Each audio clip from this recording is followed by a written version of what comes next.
Je vais parler de la Syrie et je vais surtout parler à la fois, retracer un peu l'histoire de la Syrie, la géographie de la Syrie, l'économie de la Syrie, parce que tout ça c'est très important du point de vue à la fois géostratégique, à la fois politique et historique.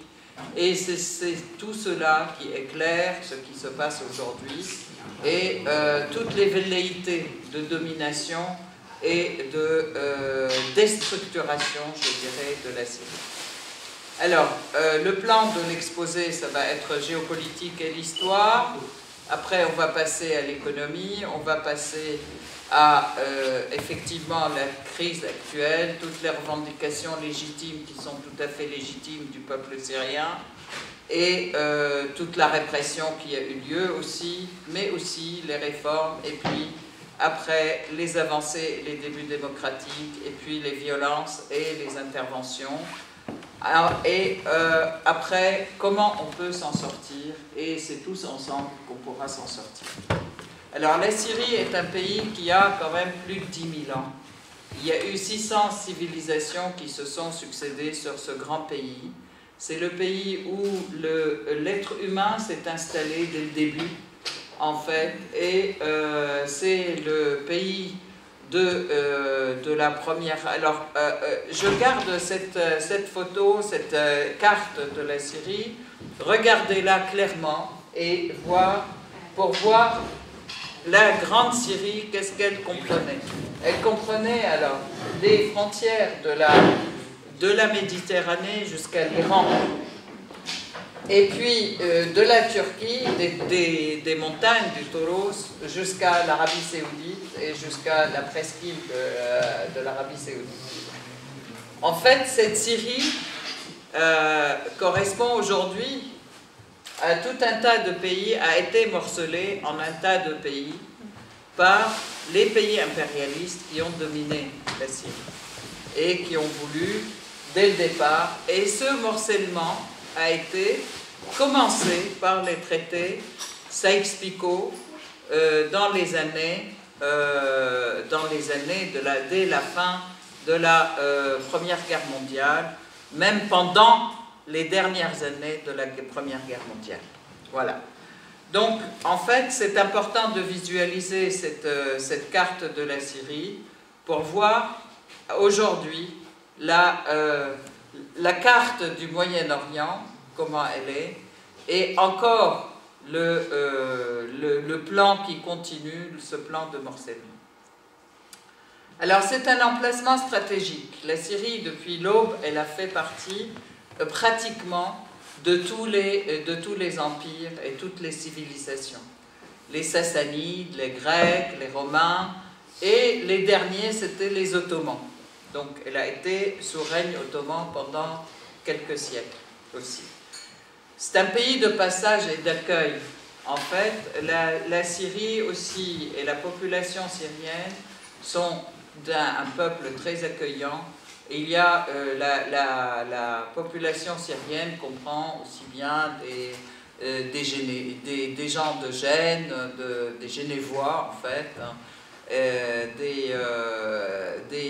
des Tcherkesses, des Arméniens, des gens de tous les pays, parce qu'en fait, on reviendra, mais sous le règne ottoman, en fait, il y avait liberté de circulation, et les gens, soit qui fuyaient leur pays, étaient accueillis et ils restaient, soit aussi ils étaient de passage et ils trouvaient que c'était très agréable d'être dans ce pays et dans cette population, et ils restaient.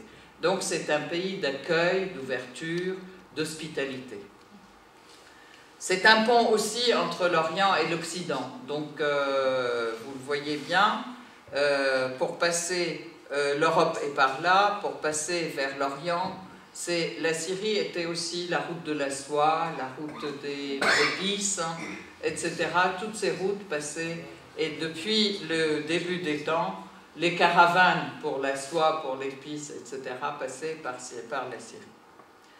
Donc, c'est une position stratégique importante, y compris aujourd'hui, alors qu'il n'y a pas de caravane, mais quand même, aujourd'hui, c'est quand même la voie de l'accès, je dirais, à l'ensemble des ressources énergétiques qui se situent dans cette région aussi. Les ressources énergétiques sont le pétrole, le gaz, etc., qui sont très importants. Donc, voilà.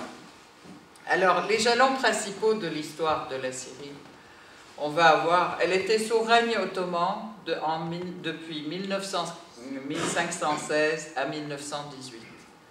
Règne ottoman, c'était l'Empire ottoman qui s'est étalé sur une grande partie de la planète. Avant, elle a fait partie aussi de l'Empire macédonien et d'Alexandre le Macédonien.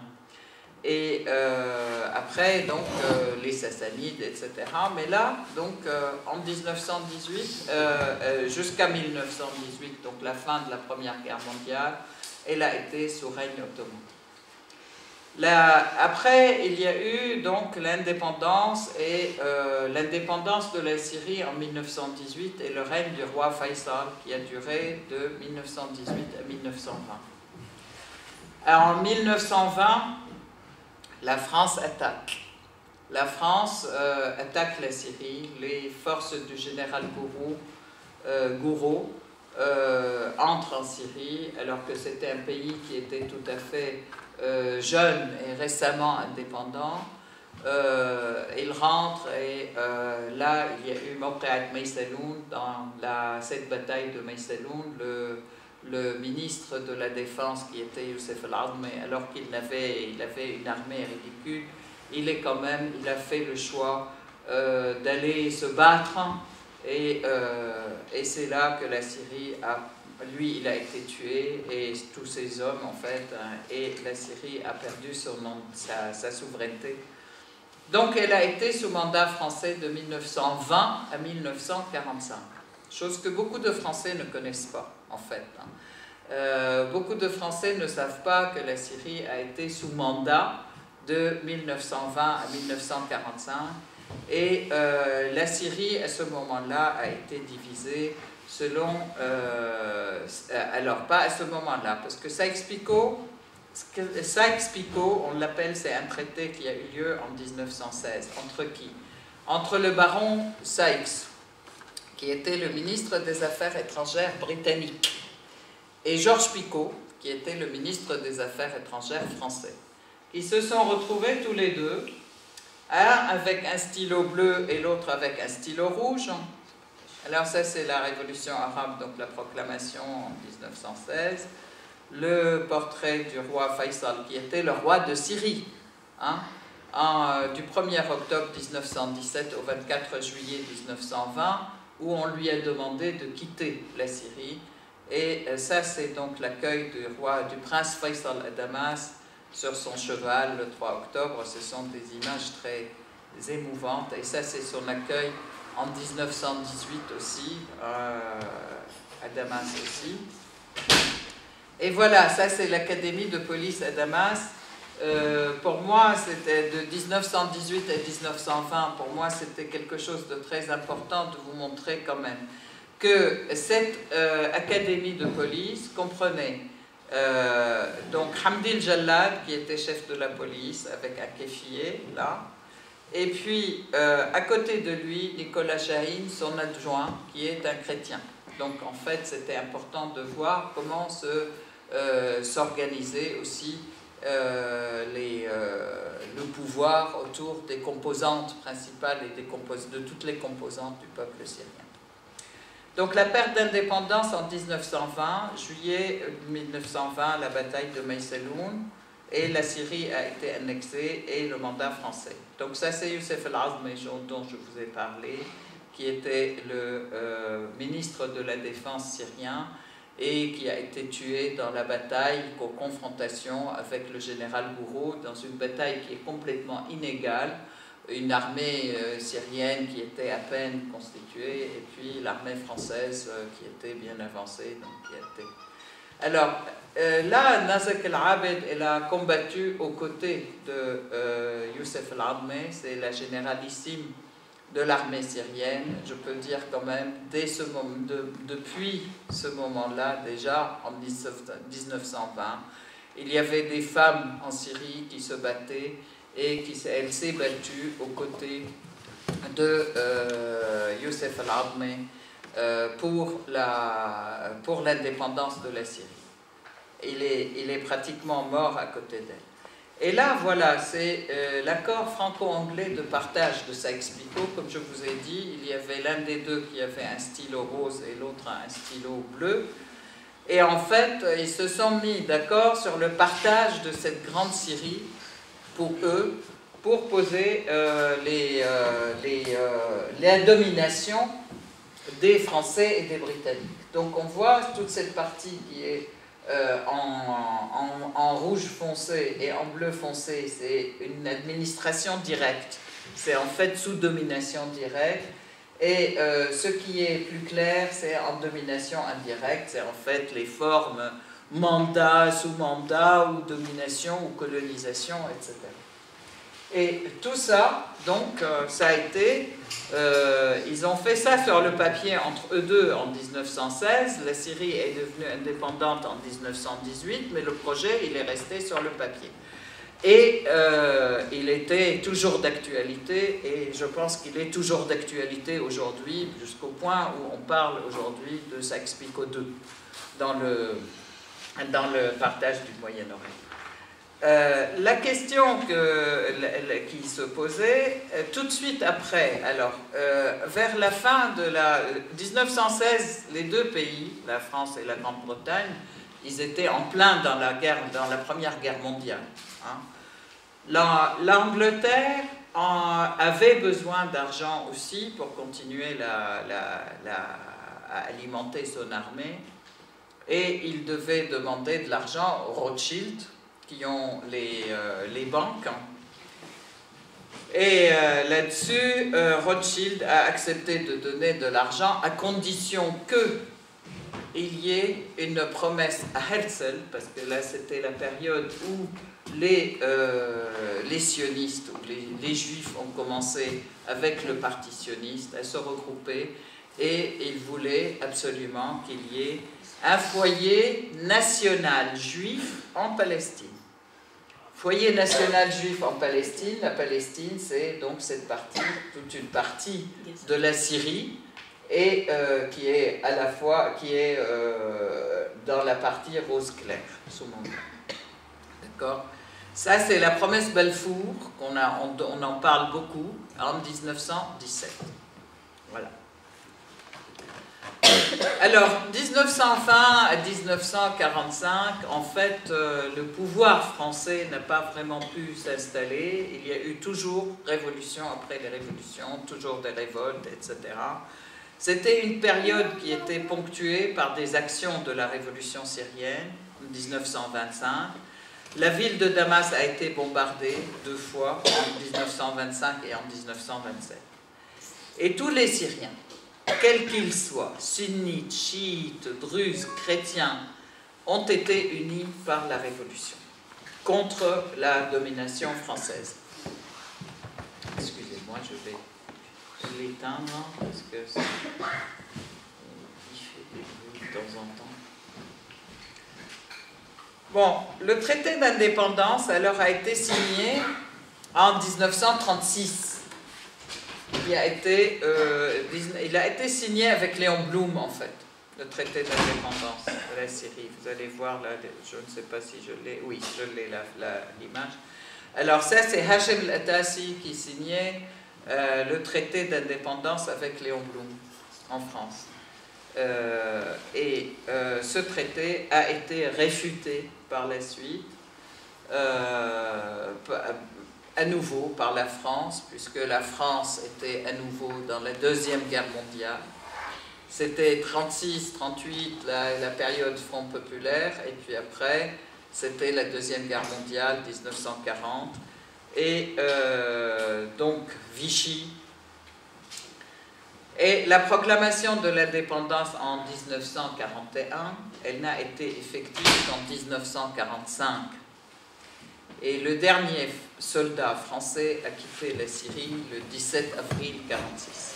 C'est ce qu'on appelle l'Aïd Jela. C'est la sortie du dernier soldat français. Et voilà la Syrie sous le mandat français.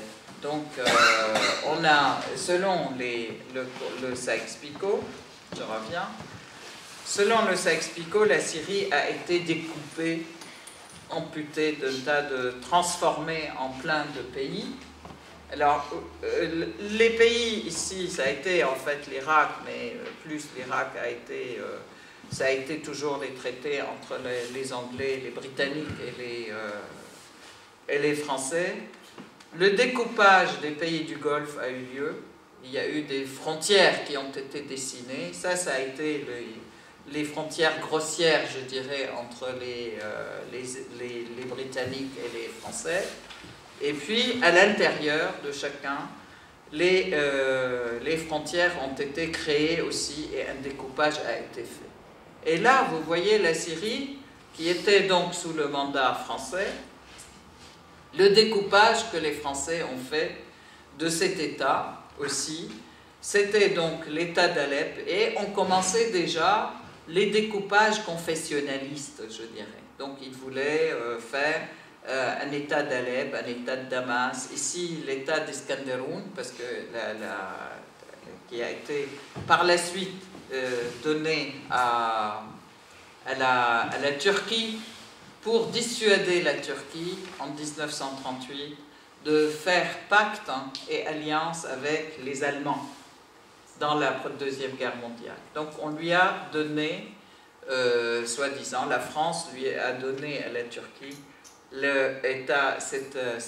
cette partie qui est Iskenderun, à Sanjar, on l'appelle Sanjar Iskenderun, et qui aujourd'hui est le département du Hatay turc. Voilà. Et puis, ils ont fait donc l'État des Alaouites, l'État du Liban. L'État du Liban, c'était aussi... et puis, en dessous, donc, vous voyez la Palestine et la Jordanie, et l'État des Druzes, qui est là, juste en dessous, là, en jaune foncé. Donc, en fait, ce découpage, il n'était pas du tout innocent. Ils ont commencé à créer comment dire, une poussée confessionnaliste, je dirais, et sectaire, pour séparer les gens. En disant aux Libanais, par exemple, les chrétiens, vous êtes les Libanais, vous êtes plus développés, les Alaouites, il vaut mieux qu'ils soient tout seuls dans les montagnes. Et en fait, les montagnes des Alaouites, le nom Alaouite, il vient des montagnes. C'est les montagnes, comment dire, morphologiquement oui, morphologiquement parlant, physiquement parlant, c'est en fait la Syrie, vous avez deux chaînes de montagnes là, qui longent la mer. Entre les deux chaînes, vous avez des plaines et vous avez l'intérieur, donc qui sont en fait plutôt des terrains arides, hein, et c'est ce qu'on appelait à l'époque le désert de la Syrie. Voilà. Donc, ça c'est historiquement. Et puis, la Syrie s'est réunifiée à l'indépendance. Mais, à cette indépendance, il y a eu quand même presque consacration de deux coupures encore.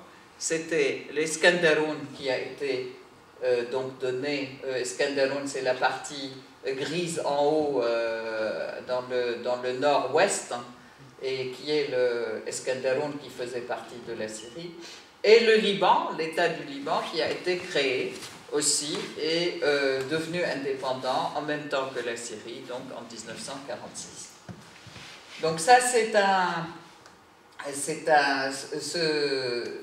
cette amputation, je peux dire, elle a été effective jusqu'à présent.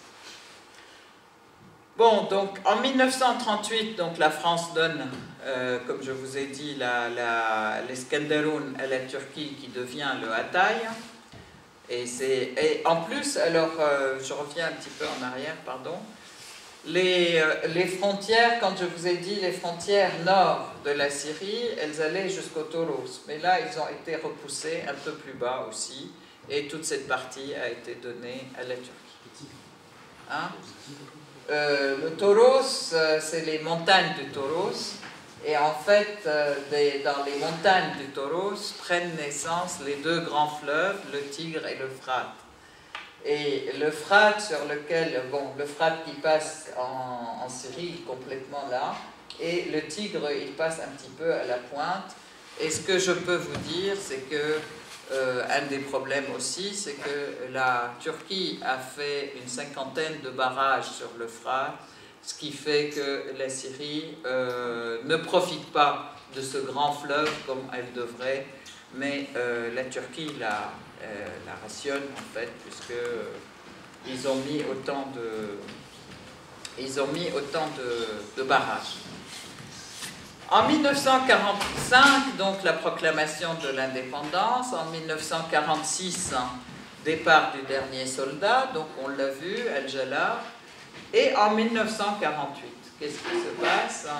Le grand tsunami de la création de l'État d'Israël, ratifié par les Nations Unies. Et alors, l'État d'Israël, comment dire, c'est créé avec le mandat britannique, en fait. Parce que les Britanniques qui dominaient la Palestine à l'époque, ils interdisaient aux Palestiniens de défendre leur terrain, etc., mais favorisaient l'implantation des Juifs en Palestine.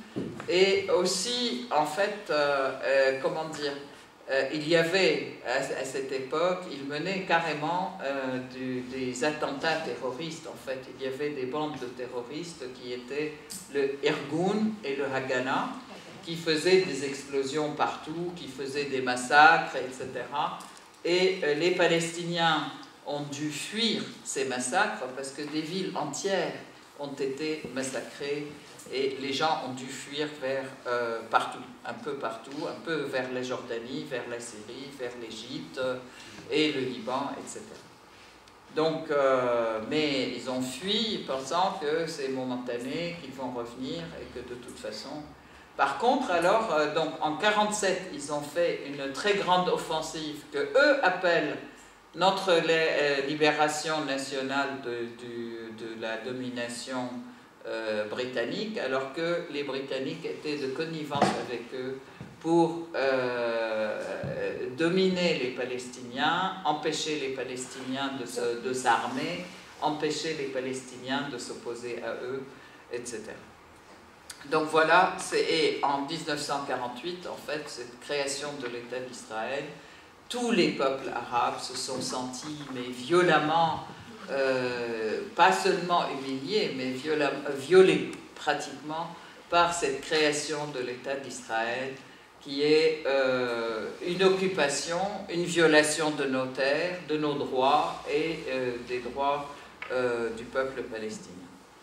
Donc en fait, tout ça, ça a été fait contre la volonté de la Syrie et des pays arabes.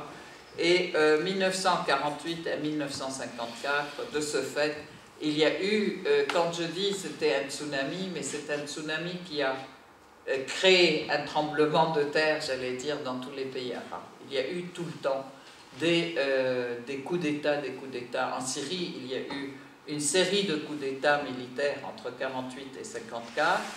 En Égypte, il y a eu le coup d'État qui a amené en fait le président Nasser au pouvoir. En Irak, il y a eu aussi un coup d'État qui a amené le président Abdel Qasem à l'époque au pouvoir. Et donc, en fait, ces pouvoirs sont devenus, et le coup d'État aussi qui a amené bien plus tard, je dirais, dans les années 60, le colonel Kadhafi au pouvoir, c'était des pouvoirs anti-impérialistes de toute manière, progressistes, qui visaient la libération de la Palestine. Pour nous, c'est pas une solidarité avec le peuple palestinien, c'est un problème syrien et c'est un problème arabe et c'est vraiment, il est au cœur de tout le monde. Donc la libération de la Palestine. Donc 54-56, il y a eu une période de pouvoir parlementaire sous le président Choukri Louatli.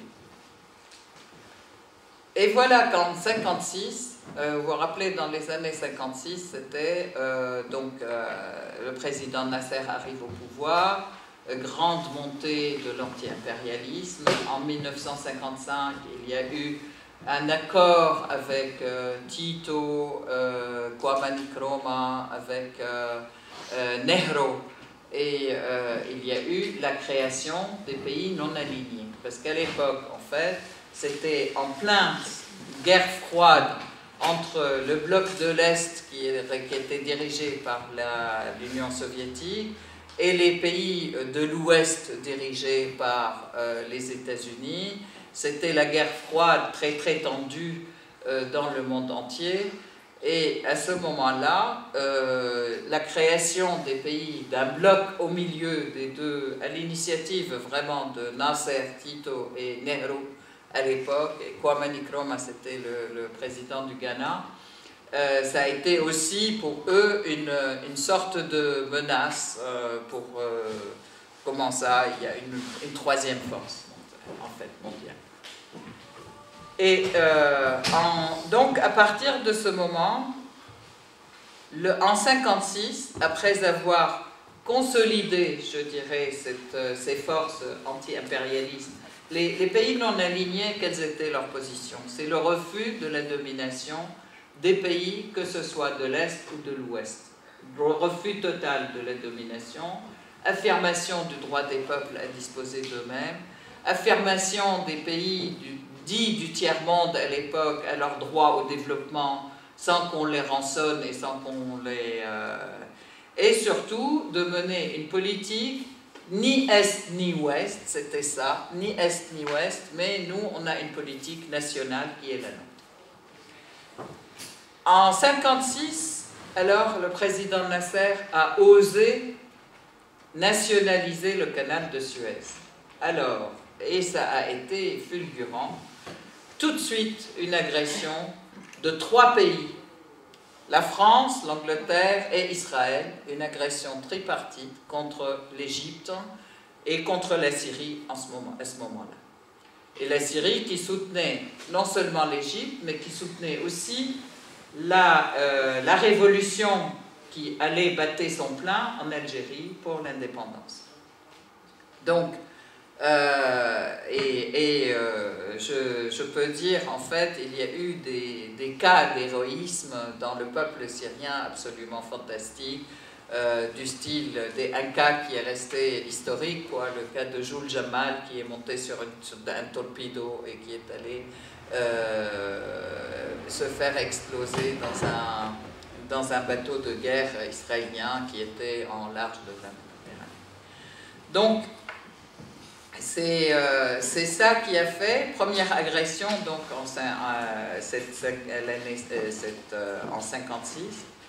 En 1958, alors après, il y a eu véritablement un énorme mouvement populaire, surtout en Syrie. Je pense que tout le monde s'en rappelle, enfin tous ceux qui étaient... Mais un mouvement populaire fantastique pour l'Union arabe, pour une unité. Donc il y a eu le début aussi de l'idéologie nationaliste arabe, etc., avec des grands penseurs quand même, comme Al-Hosri, comme même Michel Afla et Luta. Et en fait, c'était une véritable poussée pour qu'il y ait une union avec l'Égypte. Cette union avec l'Égypte a été vraiment faite avec une poussée populaire, mais absolument extraordinaire. Et en Syrie, les rues étaient noires de monde, tout le monde voulait l'union et tout le monde était pour Nasser. Et donc, Choukri Louatli a laissé le pouvoir à Nasser en lui disant donc c'est la Syrie est un, comment dire, en fait, il a été élu pratiquement plébiscité, Nasser, en fait, à la fois de la part du peuple syrien et de la part du peuple égyptien. Et cette union a duré 3 ans. malheureusement, en 1961, il y a eu une mauvaise gestion de la part syrienne, je peux dire.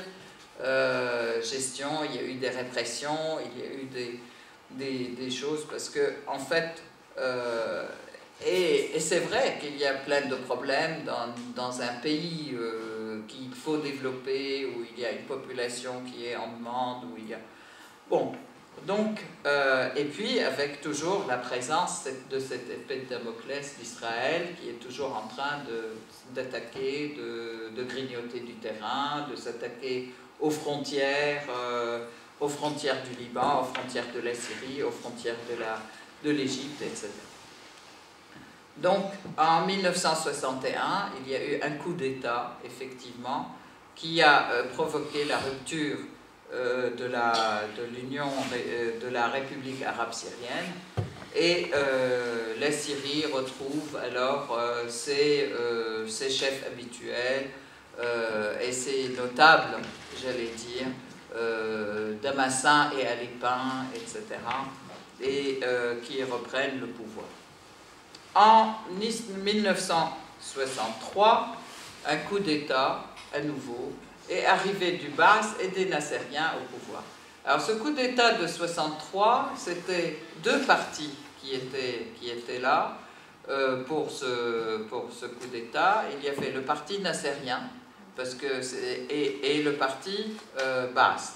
Le parti nassérien et Baas, les deux, ils étaient unis par la volonté de reprendre l'union avec les pays arabes, et en fait de reprendre le drapeau de cette unité qui a fait défaut, par sa première expérience, mais il y avait toujours cette volonté d'aller vers une unité importante, et je peux dire que l'unité arabe est quelque chose une revendication très chère pour les peuples arabes, et très, très profonde en fait, hein. Parce que c'est à travers cette unité arabe que dans notre esprit on se fait respecter, et en plus pas seulement on aura une existence réelle au niveau des pays du monde, parce qu'il y a l'intelligence et il y a tous les ingrédients, je dirais, d'un véritable développement, surtout avec le pétrole qui est, je tiens à dire quand même entre parenthèses, le pétrole de la région représente 30% du pétrole mondial. Donc c'est une véritable, une partie très importante. Alors, en 1967, il y a eu l'agression. Ah oui, donc le parti Baas arrive au pouvoir, et donc ils mettent au pouvoir une sorte un régime à parti unique, à la limite, à l'image de ce qui était aussi en Égypte, hein, puisque dans la République arabe unie, c'était aussi un régime à parti unique, puisque tout de suite, à l'union, aussitôt que l'unité avec l'Égypte a été faite, tous les partis politiques ont été dissous. Alors que là, les partis politiques n'ont pas... certains partis politiques ont été dissous, mais en fait, l'ensemble des partis politiques ont été mis sous la direction du parti Baas. Et le parti qui a été dissous et interdit, c'était le parti des frères musulmans, comme c'était aussi le cas en Égypte. Le parti des frères musulmans, il a été interdit. Et donc, il a été interdit par Nasser, et ça a continué à être interdit de ce moment-là. En 67, donc agression israélienne contre la Syrie, l'Égypte et le Liban et la Palestine. Donc, vous savez que j'ai la carte. Hein. Donc, dans cette agression, là, les flèches montrent les mouvements des forces israéliennes qui se sont emparées de Gaza et du Golan en Syrie. Donc là, c'est le Golan en haut. Et de la Cisjordanie. Donc, la grande partie de la Cisjordanie, les Israéliens s'en sont emparés. Et ils ont fait en sorte que ce soit Israël En 73, donc guerre contre Israël, et en 91, la première guerre contre l'Irak. Alors, première guerre contre l'Irak, on peut revenir un peu à cet épisode. 91, l'Irak, au sein de la Ligue arabe, veut augmenter, la Ligue arabe des pays producteurs de pétrole arabe, en fait. Veut augmenter le prix du pétrole parce que l'Irak était en difficulté pour faire sa construction. À l'époque, il voulait élever le prix du baril de 30 à 35 $. Les Saoudiens ont été violemment contre à ce moment-là, et les Koweïtiens. Quand les Saoudiens votent au niveau de la Ligue arabe, tous les pays du Golfe s'alignent sur cette position. Et les choses ont été largement tendues, je peux dire, à tel point que l'Irak a commencé à dire, de toute façon, le Koweït, c'est une prolongation de l'Irak, et ça a toujours été une province de l'Irak. Les frontières sont des frontières de la colonisation. Je ne les reconnais pas, et puis je vais envahir le Koweït. Dans cette entreprise, je ne sais pas si vous vous rappelez, mais il y avait des discussions avec, comment elle s'appelle, Albright, qui était à l'époque elle-même ambassadrice en Irak, et qui avait dit « Mais oui, mais vous avez tout à fait raison, il faut y aller, nous on considérera que c'est une affaire interne au pays arabe, et nous on s'en mêlera pas, etc. etc. Allez-y, allez-y, allez-y. » Et voilà, donc l'Irak, enfin Saddam Hussein à l'époque, donc a envahi le Koweït. Et tout de suite, alors, toutes les guerres du monde, tous les pays de l'OTAN, en fait, tout de suite, ont envahi l'Irak pour, soi-disant, la violation qu'il a fait des frontières du Koweït. Alors en fait là-dessus, je fais un rappel rapide, mais on pourra en parler des heures de cette invasion. Le tout, c'est savoir quand même que l'Irak a été envahi contre la Charte des Nations Unies, contre toutes les règles qui ont été appliquées à la limite. Et là-dessus, je fais aussi une petite parenthèse, c'est qu'Israël s'assoit sur toutes les décisions de l'ONU et personne n'oblige Israël à appliquer la moindre résolution de l'ONU, d'une part, et aucune sanction n'est appliquée sur Israël. Alors qu'ils sont toujours en violation flagrante de toutes les lois internationales, ils sont toujours en violation de l'ensemble des résolutions de l'ONU. Par contre, donc là, tout de suite, tout le monde s'est dépêché pour envahir l'Irak. L'Irak a été cassé, et suite à cette guerre, l'Irak a été mis sous sanction pendant 10 ans. Et des millions d'enfants et d'Irakiens sont morts parce qu'il manquait d'antibiotiques, il manquait de lait, il manquait du minimum. Donc, en fait, état de siège économique, je dirais, contre l'Irak. Et après, il y a eu dans l'an 2000, vous savez, 2003, l'histoire du terrorisme en Irak, l'histoire des armes de destruction massive en Irak. Jusqu'à maintenant, on n'a rien trouvé, mais pas seulement, mais le rapport de la commission d'enquête. Il y a eu une commission d'enquête de l'ONU qui a travaillé 16 ans, qui vient de terminer ses travaux sur la recherche d'armes de destruction massive en Irak. Et le rapport a été enterré, il a été mis dans des boîtes en plomb et enterré, il n'a jamais été publié. Donc en fait, on voit bien le 2 poids 2 mesures, et en fait il y a des lois qui doivent s'appliquer pour les uns, mais qui ne s'appliquent surtout pas sur les autres. Et ça, c'est le fait mondial aujourd'hui, mais c'est aussi pour ça qu'on est là pour s'y opposer, je peux dire. Donc, 91, première guerre et deuxième guerre, 2003, deuxième guerre d'agression contre l'Irak.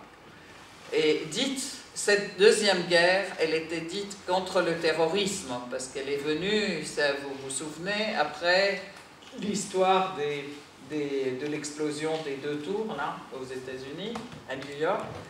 Et par miracle, c'était des terroristes qui étaient en Afghanistan. L'Afghanistan a été envahi au nom de la lutte contre le terrorisme pour la défense de la sécurité américaine.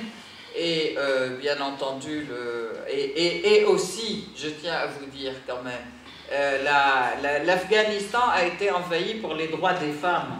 À l'époque, en fait, il y avait plein d'associations qui disaient les femmes en Afghanistan, elles n'ont rien, etc. Et les Américains sont venus sauver les femmes afghanes. On peut voir maintenant comment est l'Afghanistan et comment sont les femmes en Afghanistan avec les talibans, etc. Donc, ça c'est un point aussi très important. Et l'Irak a été envahi, la Syrie s'était opposée à l'invasion de l'Irak. S'était opposée, et à partir de ce moment-là, elle a mérité de faire partie de l'axe du mal, et elle a mérité de faire partie des pays qui doivent être sous sanction.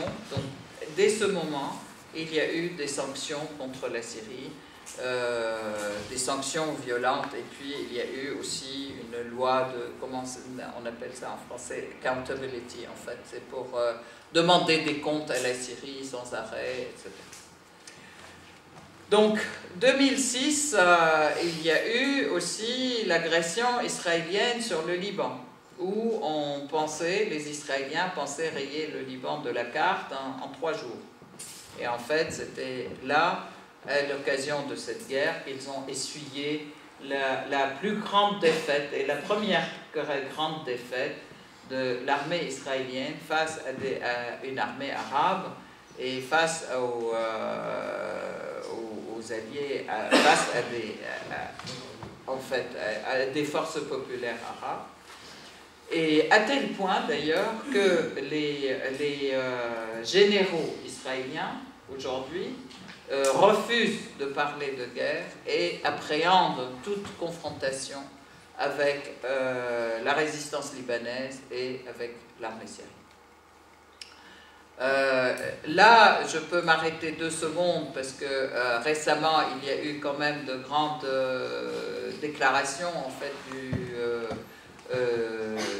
du Samahat al-Sheikh Nasrallah, où il disait que de toute façon, pour cette victoire, nous avons été... elle n'a pas pu avoir lieu s'il n'y avait pas la Syrie avec nous. Et s'il n'y avait pas cette compétence à la fois de l'armée, des renseignements syriens, etc., et aussi l'aide. À ce moment-là, la Syrie a accueilli à bras ouverts pratiquement 800 000 à 1 million de réfugiés libanais. Avec la guerre de l'Irak, la Syrie a accueilli 1,5 million de réfugiés irakiens, sans jamais rien demander à personne, et les réfugiés ont été accueillis dans les maisons, partout, et ils ont été, scolarisés, traités, etc., comme tous les Syriens. Il n'y a pas eu de tente, et il n'y a pas eu de mendicité autour sur le dos des réfugiés irakiens, ni des réfugiés libanais. Ils ont été accueillis vraiment comme chez eux. Et la règle du jeu, c'est ça, c'est que nous, Syriens, nos frères arabes, ils sont les bienvenus chez nous. Et chez eux, chez nous, c'est comme chez eux. Donc, on ne considère pas que c'est des réfugiés. D'ailleurs, ce qu'il faut savoir quand même, c'est que la Syrie n'exige aucun visa d'un citoyen arabe, quel qu'il soit. C'est-à-dire, à partir du moment où on est algérien, irakien, libanais, etc., il n'y a pas besoin de visa. Alors que pour les Syriens, il faut aller ailleurs, il faut avoir des visas.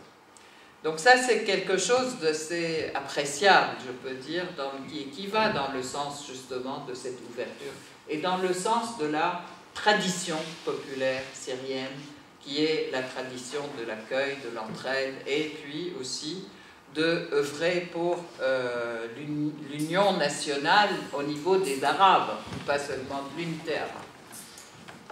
Donc en 2009, l'agression israélienne contre Gaza, 2008-2009, c'était décembre 2008 et janvier 2009, hein, c'est l'opération Plomb durci, dans laquelle ils ont bombardé Gaza avec de l'uranium appauvri, ils ont bombardé, alors que Gaza est sous blocus depuis 2007, hein, et donc 2005 même, sous blocus et bombardement, etc. Gaza a tenu et elle a tenu grâce aussi à, bien sûr, sa propre détermination de tenir, grâce à sa lutte, mais aussi grâce à l'aide, comment on dit, on lui a consolidé le dos à l'aide de la résistance libanaise et de la Syrie. Bon, maintenant donc, je reprends un petit peu la carte de la Syrie. Vous voyez, ça c'est la Syrie actuelle. Vous voyez comment elle a été bien réduite, hein. Et là, je dis un petit peu la Syrie avec les pays voisins pour que vous voyez à quel point elle est centrale dans la région. D'accord? Donc vous avez l'Irak et l'Iran, l'Afghanistan d'un côté et la Turquie dans le nord, le Liban le Liban à l'ouest, hein, mais aussi une partie à l'ouest, une partie de la Turquie, là, qui est le Hatay, l'Eskenderun, qui était territoire syrien, où il y a d'ailleurs l'église d'Antioche, et l'église d'Antioche est Antakya. C'est Antioche, c'est la capitale du christianisme oriental, en fait, des chrétiens d'Orient. Ça, c'est comment dire, la capitale la plus ancienne des chrétiens dans le monde. Hein. Voilà. Et donc dans le sud, vous avez à la fois côté Israël et puis la Jordanie et l'Irak sur l'est. Donc en fait, la Syrie est un pays qui est assez enclavé entre la Turquie, la Jordanie, l'Irak, le Liban, un côté Israël et la Turquie aussi un petit peu à l'ouest. Donc elle a des milliers de kilomètres de frontières. Vous voyez bien. Voilà, alors l'État d'Israël et l'impact sur la région, là je reviens un petit peu parce que là c'est important dans le contexte d'aujourd'hui. Les Palestiniens fuient les massacres donc, et ils sont partis à plusieurs vagues, hein, 48, 67, 70 et ça continue. Le Golan est toujours occupé. Le Golan c'est une partie du sud de la Syrie, sud-ouest. Gaza est sous blocus depuis 2006 et une partie du Sinaï a été reprise par des négociations avec l'Égypte. Mais ces négociations, c'est les négociations de Camp David, donc c'était des négociations qui impliquaient beaucoup de concessions, dont d'ailleurs la reconnaissance de l'État d'Israël et la normalisation des rapports avec l'État d'Israël, c'est-à-dire il y a des représentations diplomatiques dans les deux pays, et il y a des échanges économiques dans les deux pays. C'est le cas pour la Jordanie, c'est le cas pour l'Égypte, c'est le cas pour tous les autres pays arabes. Les pays du Golfe, ils ont une représentation aussi avec Israël, et le Qatar en particulier a commencé en 1996 une relation de ce qu'ils appellent de développement mutuel en fait au niveau du développement du Moyen-Orient comme une zone d'échange économique et de développement économique. Ça, il le développe avec Israël. Le premier bureau de développement comme ça a été créé à Doha en 1996. Donc ça, c'est un point aussi qui est très important, pour voir le rôle du Qatar, en fait, dans le conflit, en fait. Voilà. En 82, il y a eu... alors, en 82, il y a eu une agression israélienne contre le Liban. Israël envahit le Liban. Et en 2000, Israël est chassé du Liban. Entre les deux, en fait, il y a eu donc une intervention de la Syrie, mais qui a été votée par Al-Ta'if, puisqu'il y a eu de 70 à 90 une guerre civile violente au Liban, et ils se sont réunis en Arabie Saoudite, Al-Ta'if, en 1990, et ils demandaient une force arabe d'interposition, et à l'époque, de dissuasion. Et à cette époque, l'Arabie Saoudite a dit, bon, bah, vous, la Syrie, vous avez des frontières communes et vous avez une armée, on vous donne l'argent, vous allez faire le FAD en Syrie, au Liban. Donc, en fait, la présence de l'armée syrienne au Liban a été,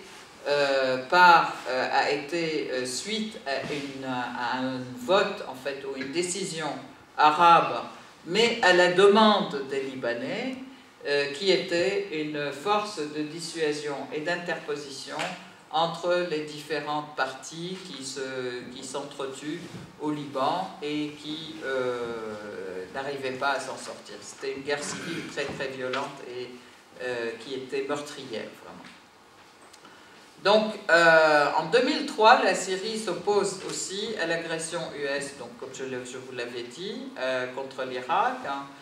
Et en 2005, alors là, il y a eu, là c'est une histoire que je connais, je vais vous la raconter, parce que lorsque Hafez al-Assad est décédé en 2000, et, pardon? Non, en 2000, il est décédé. Et, 2012, ça c'est une histoire. Lorsque Chirac va présenter ses condoléances à Bachar al-Assad, il lui dit le gaz syrien doit aller aux Français. Et en fait, la réponse a été, écoutez, de toute façon, on fera un appel d'offres et puis toutes les compagnies présenteront leurs demandes et leurs propositions. Et par la suite, donc, le contrat du gaz n'a pas été donné à Total parce que ils ont présenté un contrat qui était très peu avantageux pour la Syrie. Il a été donné aux Américains. Et ils l'ont donné à une société canadienne qui s'est avérée être un paravent pour les Américains, ce qui fait que ce marché n'a jamais été notifié. Et il n'y a pas eu de travaux qui ont commencé à ce moment-là. Donc, le marché n'a pas été notifié, mais après, il y a eu l'assassinat de Hariri au Liban, et tout de suite, on a accusé le pouvoir syrien d'avoir commis cet assassinat, et toujours en accentuant les sanctions. En 2006, donc, l'agression israélienne, on a vu, et la défaite de l'armée, et 2008-2009. Voilà. Alors, qu'est-ce que je veux dire? Voilà, donc la Syrie. Maintenant, l'analyse géopolitique de la région au Moyen-Orient, les enjeux. Alors, on a vu, là je récapitule les enjeux, c'est l'accès à la Méditerranée et à l'Asie. En Syrie, il y a une grande richesse de gaz qui a été découverte il y a une dizaine d'années, en fait. Et c'est presque la Syrie flotte sur une nappe de gaz qui va de l'ouest, en fait de l'est, de Raqqa, Hasakeh Raqqa, jusqu'à Chypre pratiquement. Et la partie la plus importante de ce puits de gaz se trouve à Qara, pas loin de Homs. Donc ça c'est un point important à voir aujourd'hui, surtout après les accords de Davos où le gaz devient une denrée très très importante pour l'énergie parce que non polluante, parce que facile à transporter, parce que facile à extraire, etc. Facile donc non coûteuse. La Syrie est un pays indépendant et laïque, Là aussi, c'est important de voir que ce n'est pas un pouvoir religieux et ce n'est pas un pouvoir confessionnaliste qui partage les différents postes comme au Liban entre les différentes confessions. Donc c'est vraiment un pays laïque, hein, et il y a eu un traité de défense mutuelle qui est signé avec l'Iran, qui est très fort, qui lie la Syrie et l'Iran, c'est-à-dire dans le sens où il y a coopération économique, il y a construction commune, il y a entraide systématique. C'est le seul pays arabe dans la région qui n'a pas reconnu. La Syrie soutient la résistance libanaise et la résistance palestinienne. Elle est au cœur du nationalisme arabe et de l'arabité politique, alors qu'il y a aujourd'hui émergence dans tous les pays arabes, je dirais, de mouvements qui parlent d'égyptianité, qui parlent de tunisianité, etc., qui renient presque cette notion d'arabité et cette unité qui unit, en fait, c'est une unité historique, géographique, de langue, d'histoire, etc., qui unit l'ensemble des Arabes. Donc il y a eu une volonté de casser ce sentiment arabisant, bon, je pense de l'extérieur, mais c'est aussi l'évolution des lois du marché, parce que tout devient business, en fait. On veut toujours faire du business et gagner de l'argent. Et elle est toujours, donc la Syrie, elle a toujours aidé et soutenu les autres pays arabes. Et là, je pourrais peut-être m'attarder un petit peu sur le soutien, par exemple, la Jordanie. Alors que la Syrie manque d'eau, en Jordanie, il y avait des difficultés pour avoir de l'eau. La Syrie envoie de l'eau à la Jordanie. Au niveau du blé, c'est pareil, la Syrie envoie du blé en Jordanie. Et donc il y a toujours ce soutien systématique aux pays arabes qui ont besoin de quelque chose. Donc ça c'est aussi quelque chose qui crée un ciment et qui fait aussi la force face à Israël et face aussi aux autres pays impériaux.